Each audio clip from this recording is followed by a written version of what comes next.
At kaugnay nga ng ipinatutupad na truck ban sa Maynila, muli tayong babalitaan ng aming senior correspondent na si Noel Perfecto. Mano Noel, magandang umaga. Ngayon ba ay magpapatuloy ang isinagawang protesta katulad ng kahapon?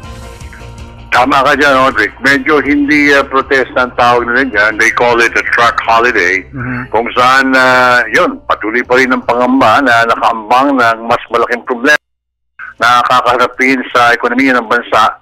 Kung kaya't agaran nagpulong ang iba't ibang stakeholders sa mga daungan ng Port of Manila at Manila International Container Terminal kasama na ang mga otoridad ng PPA o Philippine Ports Authority. Nagkaisa ang mga trackers, cargo owners, brokers, importers at forwarders na muli sila makipagpulong kay Manila Mayor Erap Estrada at Traffic Char Isko Moreno sa lalong madaling panahon upang makakuha ng win-win solution bago pa man magkaroon ng paralisasyon o paralization ng operasyon sa dalawang malalaking puerto na tuloy ang magpapahinto sa pag-deliver ng mga very vital commodities sa mga consumers sa bansa.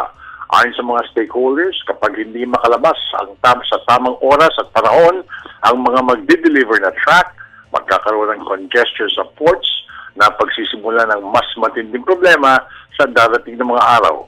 Para sa mga truckers at iba pang mga stakeholders, hindi sila sang-ayon sa napakaliit na oras na ibinibigay ng bagong ordinansa sa truck ban.